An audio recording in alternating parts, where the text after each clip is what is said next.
In love, we were separated by an entire adolescence, but I am willing to walk through your youthful years again.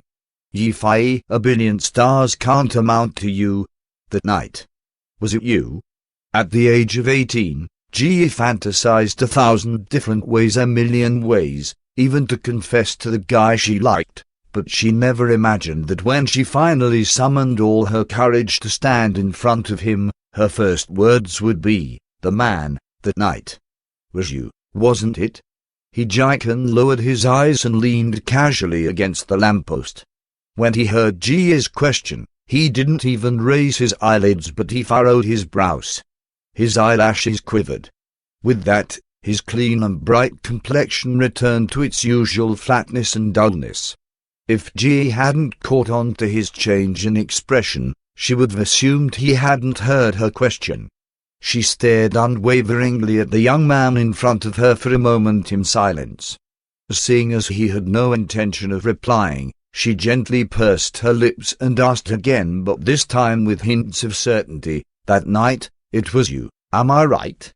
After Ji asked twice, Hee-Jae-kun finally looked up and slowly swept a look over Ji with his dark, emotionless eyes. Then, he straightened up and turned around to leave without any warning at all. Ji stared at Hee-Jae-kun's back and instinctively balled her hands into tight fists. The person that night must have been him. There's no mistake about it. That night, the way he kissed me was so gentle. There's no way I'm wrong. Even though she didn't know why he seemed a completely different man from that night, she had summoned her courage to confess to him with great difficulty, so she couldn't just give up halfway like that. She was afraid she would never have the guts and confidence to do it a second time around. At that thought, Ji chased after Hee-Jae-kun.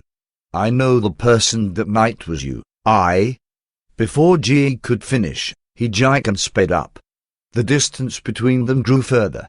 Ji jogged and drew a little closer. "A long time ago, I noticed you. Hee-Jae-kun, who already made it to the side of the road, raised his arms to hail a taxi. Before Hee-Jae-kun opened the taxi door, Ji quickly reached her hand out and grabbed onto Hee-Jae-kun's sleeve. Hee-Jae-kun was a lot taller than Ji was, so when he turned his head to look down at her, it felt a little patronizing. At his glance, the words tumbling out of Ji's mouth stopped. She nervously looked into Hee-Jae-kun's eyes and gulped. Eventually, she fearlessly said, "I've always liked you. I've liked you for a long time now. Do you?" Hee-Jae-kun suddenly raised his arm and forcefully grabbed Ji's little hand on his sleeve. As Ji strengthened her grip, she finished her thought. "Like me." Just as Hee-Jae-kun was about to tear away from Ji's fingertips, he suddenly trembled and relaxed his muscles.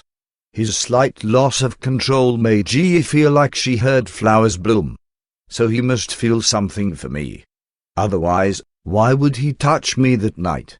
Otherwise, why was he so stunned tonight after I told him I liked him? Ji raised her head and stared at Hee-Jae-kun's eyes filled with radiance and surprise. She held her breath, then with a serious expression on her face, she said while emphasizing each word, "Will you be my boyfriend?"